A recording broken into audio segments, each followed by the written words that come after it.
जम्मू कश्मीर में दूसरे फेज की वोटिंग लगातार चल रही है। इस समय मैं मौजूद हूं नौशेरा इलाके में। जम्मू संभाग की अगर बात की जाए तो सबसे हॉट सीट ये मानी जा रही है।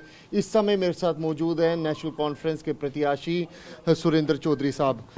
आपका मुकाबला बीजेपी के साथ है और प्रदेश अध्यक्ष यहां से चुनाव लड़ रहे हैं। सबसे पहले लोगों को क्या अपील करेंगे ताकि ज़्यादा से ज़्यादा लोग अपने घर से बाहर निकले, वोट करें? देखिए, सबसे पहले मैं आपको बता दूं कि मेरा मुकाबला बीजेपी के साथ नहीं है। मेरा मुकाबला नरेंद्र मोदी साहब के साथ और फारूक साहब का मुकाबला नहीं है। ये मुकाबला अमित शाह साहब के बीच में और उमर अब्दुल्ला साहब के बीच में नहीं है। ये मुकाबला बीजेपी और नेशनल कॉन्फ्रेंस का नहीं है। ये मुकाबला सुरेंद्र चौधरी और रविंदर रैना के बीच में है। और रविंदर रैना जो कि इसलिए मैं कह रहा हूँ क्योंकि यहाँ के निशारे के इश्यूज़ हैं। जब 2014 में इलेक्शन हुआ था, आपको पता है उसमें कितना बड़ा ड्रामा हुआ था कि हमें मार के आज उनको जवाब दें। जो आज पोलिंग हो रही है ये उसका भी एक जवाब होगी कि आप बताएं सच्चाई कि हुआ क्या था 2014 में। आप ICU बेड में गए थे और वापस दूसरे दिन वोट डाला था। उसके बाद यहाँ 10 साल आप रहे, पावर में रहे। इन 10 सालों में बताइए आपने क्या किया है। 10 सालों में आपने, अगर चाहे स्पोर्ट्स की बात करें, बताएं कौन सा स्टेडियम आपने बनाया, किसी गांव में, किसी शहर में। नौशेरा का आप स्टेडियम जाके देखें। यहाँ बिजली और पानी का क्या हालात है। 2014 से पहले ये जो बगनोटी, शंगोटी, डंडेसर, लंबेड़ी वाले लोग हैं, ये दरिया का पानी पीते थे, जो ट्यूबवेल से पानी आता, नलके का पानी पीते थे। 2014 के बाद इनके हालात ये है कि आज टैंकर खरीद के पानी पी रहे हैं। हम देख रहे हैं कि अब रोजगार सबसे बड़ा मुद्दा लग रहा है। वही कह रहा हूँ, नहीं कुछ बातें रोजगार तो बाद में आएगा ना, लेकिन जो मैं आपको बता रहा हूँ 2014 में जो लोगों का सही था और 2014 से पहले रोजगार भी मिलता था। लोग आर्मी में भी भर्ती हो रहे थे, पुलिस में भी भर्ती हो रहे थे, मास्टर भी लग रहे थे, रहबरे तालीम भी लग रहे थे, रहबरे खेल, रहबरे जंगलात, रहबरे ज़राअत, PHE, डेली वेजर भी लग रहे थे, SPO भी लग रहे थे। इन 10 सालों में बताइए, इनको छोड़िए, मास्टरों को छोड़िए, आर्मी की तो भर्ती बंद करके सब कुछ बंद कर दिया। एक डेली वेजर भी इन्होंने लगाया हो। तो जो मेरे मुकाबले में जो कैंडिडेट हैं, इनको ये बताना होगा कि 10 साल बाद आज जाके ये लोगों के घरों में जा रहे हैं, जिनको 6 साल हो गए मरे हुए बेचारे, जिनके घरों में डेथ हुई, आज जाके अफसोस कर रहे हैं। वो लोग उठा के बाहर फेंक, कहते हैं बाहर चलिए जनाब, अब हमारे पास टाइम नहीं है। तो इसलिए यहाँ ये नौशेरा के अंदर मुद्दे बड़े हैं। सबसे बड़ा मुद्दा है नौशेरा के अंदर बेरोजगारी का, उसके बाद बिजली और पानी का। जब भी आप देखिए यहाँ नौशेरा में आप आइए, कितना कट हो रहा है, बिजली मिलती ही नहीं है, बच्चे पढ़ने कहाँ से, हालात खस्ता हैं। जम्मू जब बिजली ज़्यादा हो जाती है, जो ज़रूरत होती है, यहाँ वो सिस्टम वोल्टेज जो लो कर देते हैं, तो रजौरी पुंछ के जो मोटरें हैं वो सड़ जाती हैं क्योंकि लो वोल्टेज से वो चलती नहीं है। तो इसलिए यहाँ काफ़ी सारे मुद्दे हैं जिसके कारण यहाँ लोगों को एक रिजनमेंट है। और मैंने जैसे आपको कहा, ये लड़ाई सुरेंद्र चौधरी और रविंदर रैना के बीच में क्या है कि हम मुद्दों की बात कर रहे हैं। मैं अपना 3 साल का टेन्योर एज MLC बताऊँगा, वो अपने 10 साल बताएं कि 10 साल में, क्योंकि पावर उनकी थी। उन्होंने खुद एक बार सुंदरमणि डाकमल ने कहा था ये गवर्नर हमारा है, अपनी पार्टी का है। तो अगर गवर्नर आपका है भैया, तो ये LG भी आपका है, वो चीफ प्राइम मिनिस्टर भी आपका है। तो बताएं जम्मू कश्मीर के साथ धोखा क्यों हुआ। यहाँ परसों अमित शाह साहब आए थे, उन्होंने डिस्ट्रिक्ट का कहा हम डिस्ट्रिक्ट देंगे, और ये तमाशा क्यों। इलेक्शनों में आप लॉलीपॉप दे रहे हैं ये लोगों को।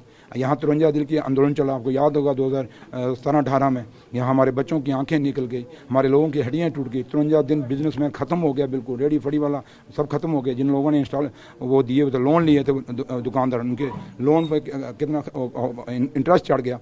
तो वो सारी चीज़ें देखी जाएँ। तो जब अमित शाह साहब यहाँ बोल रहे थे कि हम डिस्ट्रिक्ट देंगे, उनको हमने सवाल पूछा, उसके बाद दूसरे दिन ही हमने सवाल पूछा, उस दिन शाम को हमने सवाल खड़ा कर दिया था, बताइए कि आपने 5 डिस्ट्रिक्ट लद्दाख में दिए, अगर 5 डिस्ट्रिक्ट वहाँ लद्दाख में दिए तो वो भी ड्यूटी है, जम्मू कश्मीर भी ड्यूटी है। तो आपने जम्मू कश्मीर को एक जम्मू कश्मीर का एक हिस्सा है नौशेरा, जिस नौशेरा से बीजेपी का प्रदेश अध्यक्ष है, एक डिस्ट्रिक्ट यहाँ भी दे देते हैं भैया। 10 साल के बाद चुनाव हो रहे हैं, खुशी तो जाहिर तौर पे होगी। खुशी तो हम अपना चीफ जस्टिस ऑफ इंडिया की शुक्रिया अदा करते हैं। खुशी तो हमें बहुत है, शुक्र है। ये जालिम सरकार से हमें कहीं ना कहीं, मतलब अंग्रेज़ों से कम नहीं। जैसे देश ने आज़ादी पाई थी तो लोगों ने खुशियाँ मनाई थी, शुक्र है अंग्रेजी राज खत्म हुआ।